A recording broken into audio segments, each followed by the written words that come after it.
बिस्मिल्लाहिर्रहमानिर्रहीम। अस्सलामु अलैकुम। बेटा हम एक्सरसाइज 6.10 कर रहे हैं। क्वेश्चन नंबर 4 का स्टार्ट लेंगे। क्वेश्चन नंबर 4 है the difference of two number is 4। दो नंबर्स का डिफरेंस कितना है? 4।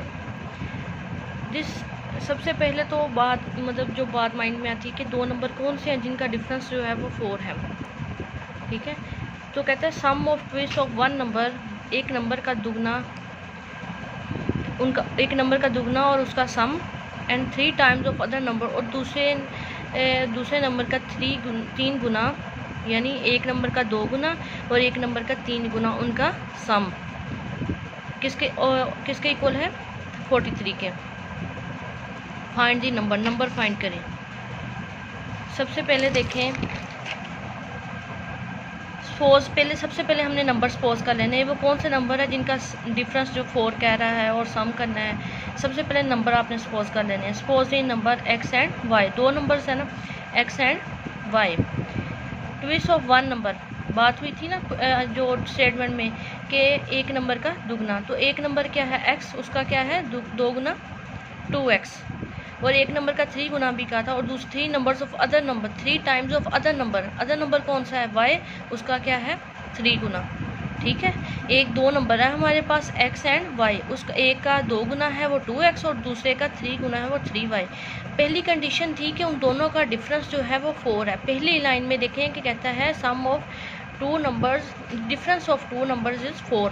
तो डिफरेंस दोनों का, दो नंबर क्या है x एंड y, इन दोनों का डिफरेंस क्या है 4। ये हमारे पास फर्स्ट इक्वेशन हो गई। सेकेंड इक्वेशन में कहा है कि एक नंबर का 2 गुना और दूसरे नंबर का 3 गुना उनका सम। ये देखें, एक नंबर का 2 गुना और दूसरे नंबर का 3 गुना, उन दोनों का सम किसके इक्वल है? 43 के। नंबर फाइंड करें। जो नंबर हमने लेट किए हैं ना x और y, ये नंबर हमने फाइंड करने हैं बेटा। तो अब क्या करेंगे, हमने वेरिएबल निकालने के लिए हमने तो मेथड 3 सीखे हैं, सब्स्टिट्यूशन मेथड, और आपने क्रॉस मल्टीप्लिकेशन मेथड और कोफिशिएंट को इक्वेट करने वाला मेथड, 3 मेथड पढ़े हैं। तो आप किसी भी मेथड से वेरिएबल की वैल्यू निकाल सकते हैं। बेटा एक इक्वेशन हमारे पास ये आ गई, एक दूसरी ये वाली आई, तो मैंने किससे किया है? मैंने सब्स्टिट्यूशन मेथड से किया है। फ्रॉम इक्वेशन 1 ली। ठीक है, ये हमारे पास कौन सी इक्वेशन है? इक्वेशन 1। यहाँ से x निकाला, y इधर आके क्या हो गया? प्लस हो गया। यहाँ से हमें x की वैल्यू मिली, हमने सेकेंड इक्वेशन में जहाँ पे x था वहाँ पे पुट कर दी। 2x की जगह ये वैल्यू पुट की, plus 3y is equal to 43। तो बेटा 2 को अंदर मल्टीप्लाई किया, ठीक है, और 3y और 2y 5y इधर आ गया और 8 इधर जाके माइनस हो गया। 43 में से 8 निकालें 35, तो 5 मल्टीप्लाई होगा, डिवाइड होगा, तो 5 7 ज़ार 35। y का आंसर निकल आया। तो y का जो 7 आंसर आया, आप इक्वेशन 1 में पुट करें। इक्वेशन 1 कौन सी है? x minus Y is equal to 4। बेटा y की जगह 7 पुट किया तो x का क्या आंसर आया? 11। तो दो नंबर जो हमने सपोज किए थे उनमें x क्या है? 11 और y क्या है? 7। ये था क्वेश्चन नंबर 4। क्वेश्चन नंबर 5 पे आ जाएँ। क्वेश्चन नंबर 5 में कहता है Adnan is 7 years older than Adeel. Adnan जो है ना वो 7 साल बड़ा है किससे? अदील से। फाइंड देयर एजेस, इनकी उम्रें फाइंड करें। When 1/4 of Adnan age is equal to 1/4 of Adeel age. जब 1/4 अदनान की एज हो वो इक्वल हो 1/2 अदील की एज के। ठीक है बेटा, हमने सबसे पहले, हमें नहीं पता कि उनकी एज क्या थी जब वो 5 साल बड़ा था, 7 साल बड़ा था, हमें कुछ नहीं पता ना। सबसे पहले लेट कर लेना है कि अदनान की एज x ईयर्स है और अदील की एज क्या है? y years. ठीक है, अकॉर्डिंग टू फर्स्ट कंडीशन ये है कि अदनान जो है ना वो 7 साल बड़ा है किससे? अदील से। अदनान 7 साल बड़ा है किससे? अदील से। x minus 7 is equal to Y. x क्या था? अदनान की एज में से 7 माइनस करेंगे। 7 साल बड़ा है किससे? अदील से। ठीक है, और y इधर आके क्या हो जाएगा? माइनस का, और 7 माइनस का इधर आके प्लस का 7 हो जाएगा। ये इक्वेशन बन गई। दूसरी इक्वेशन में उसने कहा, दूसरी कंडीशन में उसने कहा है कि वो एजेस फाइंड करें जब अदनान की एज 1/4 हो, 1/4x, और अदील की एज कितनी हो 1/2 वाई, ठीक है 1/2, और दोनों की एजेस इक्वल हों। दोबारा से स्टेटमेंट देख लें। Find their ages when 1/4 of Adnan age is equal to, Adnan की 1/4 इक्वल हो किसके, 1/2 अदील के। तो अदनान की एज क्या है 1/4 एक्स, क्योंकि एक्स ईयर्स लेट की है इसलिए एक्स 1/2 वाई। क्रॉस मल्टीप्लाई करेंगे बेटा, ठीक है, 2 1s are 2x और 4 1s are 4y। तो 4 इधर आके माइनस का हो गया, ये हमारे पास दूसरी इक्वेशन आ गई, एक ये और एक दो बन गई। यहाँ से आपने x निकाल लेना है, तो x की वैल्यू यहाँ पे पुट कर देनी है, जैसे मैंने आपको अभी क्वेश्चन करवाया। देखिए x निकाल लिया, x - 7 from 1, x - y is equal to 7, 7 + y, x निकाल लिया, सेकेंड वाली इक्वेशन में पुट किया है, ठीक है।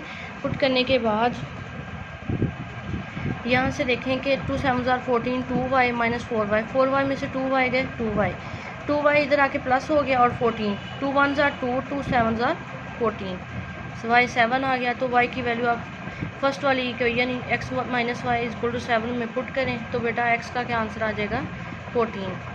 तो इसका x क्या था, अदनान की एज, अदनान की एज कितनी है 14 ईयर्स, और y क्या था अदील की एज, अदील की एज कितनी निकली है 7 ईयर्स। ये था क्वेश्चन नंबर 5। क्वेश्चन नंबर 6 की तरफ चलते हैं। 5 years ago Ahsan age was seven times of Shakeel age. 5 साल पहले, अगो होता है पहले, 5 साल पहले एसन की एज 7 गुना थी शकील की एज से। बट आफ्टर 3 साल बाद Ehsan age will be 4 times of Shakeel age. कहता है कि 5 साल पहले 7 गुना बड़ी थी, 7 गुना थी इसकी शकील की एज से, और 3 साल बाद 4 गुना होगी। कैलकुलेट देयर एजेस, इनकी एजेस फाइंड करें। सबसे पहले बेटा कि आपने एजेस को लेट कर लेना है, एसन्स एज एक्स और Shakeel age Y. 5 years old, 5 years ago, जब बेटा अगो की बात आएगी तो आपने माइनस लगाना है। 5 years अगो एसन एज x - 5, 5 years हो शकील एज वाई, शकील को एज को वाई सेलेक्ट किया है, y - 5। फर्स्ट कंडीशन ये है कि 5 साल पहले 5 साल पहले एसन की एज, यही थे ना कंडीशन, 5 साल पहले एसन की एज शकील की एज के 7 गुना थी। 5 साल पहले तो ये हो गया, और शकील की एज भी 5 साल पहले ये थी 7 गुना थी, शकील की एज का 7 गुना थी। एसन की एज शकील की एज का 7 गुना थी। जैसे हमने ट्विस्ट नहीं कहते, x के साथ 2 लगा देते हैं, इसी तरह 7 गुना शकील की एज के साथ क्या लगाएंगे 7। एसन की एज शकील की एज से 7 गुना थी। 7 को अंदर मल्टीप्लाई किया, 7 × 7 = 35, तो x - 7 और 5 इधर के प्लस हो गया, 30 आ गया। ये हमारे पास फर्स्ट इक्वेशन आ गई। उसके बाद देखें कि 3 आगे दूसरी स्टेटमेंट क्या है। 3 years आफ्टर एसन एज, आफ्टर में जब अगो की बात आएगी तो दरमियान में माइनस लगाएंगे, आफ्टर में क्या लगाएंगे plus, x + 3, 3 years after Shakeel age y + 3। Second condition ये है कि 3 साल बाद एसन की एज, एसन की x वाली एज है ना, एसन की एज शकील की एज का 4 गुना थी, शकील की एज का 4 गुना थी, तो 4 से मल्टीप्लाई कर देंगे, ठीक है। इसी तरह हमारे पास एक दूसरी इक्वेशन भी बन जाएगी, एक हमारे पास ये बन गई, एक हमारे पास ये बन गई। बेटा सेम वही तरीकाकार आपने x और y निकालना है, x - 7y is equal to -30, x - 4y is equal to 30। 2 equations आ गई हमारे पास। देखिए अब हम सब्ट्रैक्ट कर देंगे इनको, जब सब्ट्रैक्ट करेंगे बेटा तो x से x कैंसिल आउट हो गया, माइनस करेंगे तो 7 में से 4 गए, 33y, 30 + 9 39, तो 3 1s are 3, 3 1s are 3 और 3 3s are 9, ये हो गया 13। y की 13 आप किसी भी इक्वेशन यानी फर्स्ट वाली इक्वेशन में 2 दूसरी वाली में पुट कर दें तो वहाँ से आप x की वैल्यू निकाल लेंगे। तो x एसन की एज x वाली थी वो 61 ईयर्स आई है, तो शकील की एज y वाली थी तो वो कितनी आई है 13 ईयर्स। ये था क्वेश्चन नंबर 6। क्वेश्चन नंबर 7 पे आ जाएं। Denominator of a fraction is 5 more than numerator. बेटा न्यूमिनेटर ऊपर वाली वैल्यू बटे के ऊपर वाली और डिनोमिनेटर नीचे वाली। कहता है denominator of a fraction is 5 more than numerator, कि डिनोमिनेटर में जो वैल्यू है वो न्यूमिनेटर से 5 ज़्यादा है। But if we subtracted 2 from numerator, अगर हम न्यूमिनेटर से 2 माइनस कर दें और वही 2 जो है वो डिनोमिनेटर में से माइनस कर दें, वी गेट 1/6, हम 1/6 हासिल करते हैं। Find the fraction, fraction find out करें। सबसे पहले बेटा न्यूमिनेटर डिनोमिनेटर को आप लेट कर लें। न्यूमिनेटर क्या है x और डिनोमिनेटर क्या है, मैंने अभी आपको बताया कि डिनोमिनेटर की वैल्यू न्यूमिनेटर से 5 ज़्यादा है, 5 ज़्यादा है, तो न्यूमिनेटर x है तो डिनोमिनेटर क्या हुआ x + 5। ठीक है, तो फ्रैक्शन क्या होता है x/y, x मतलब न्यूमिनेटर ऊपर और डिनोमिनेटर नीचे, x ऊपर और x + 5 नीचे।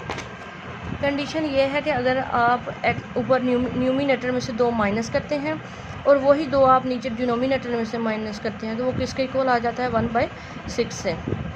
देखें पीछे फ्रैक्शन ये नहीं बनी थी, ये वाली फ्रैक्शन ये इतनी x + 5, ऊपर में से भी 2 माइनस कर दिए, नीचे वाले में से भी 2, जब नीचे वाले से किया तो क्रॉस मल्टीप्लाई करें यहाँ पे। ठीक है, 6x 6 2 = 12, 5 में से 2 गए 3 आ जाएगा बेटा, 5 में से 2 गए 3। अब x वाले एक साइड पे कर लें, 5x और 12 और 13 15 आ गया, तो x हमारे पास क्या आ गया 3। देखें न्यूमिनेटर में x क्या था, न्यूमिनेटर में x ही था ना, तो वो क्या वैल्यू आई है 3, और डिनोमिनेटर में क्या था x + 5, और 3 के x की जगह 3 पुट करें, 3 + 5 कितने हो गए 8, और फ्रैक्शन क्या आई न्यूमिनेटर बटा डिनोमिनेटर, न्यूमिनेटर क्या है 3 और डिनोमिनेटर क्या है 8। ठीक है बेटा, इसी तरह क्वेश्चन नंबर 8 पे आ जाएं। क्वेश्चन नंबर 8 में वो कह रहा है फिदा about 3 kg melons and 4 kg mangoes. 3 kilo उसने मेलन्स और 4 kg है वो मैंगोज खरीदे, कितने में ₹470 में, कितने में 470 में। Anam about 5 kg melons and 6 kg mangoes 730, उसने 470 में, इसने 730 में।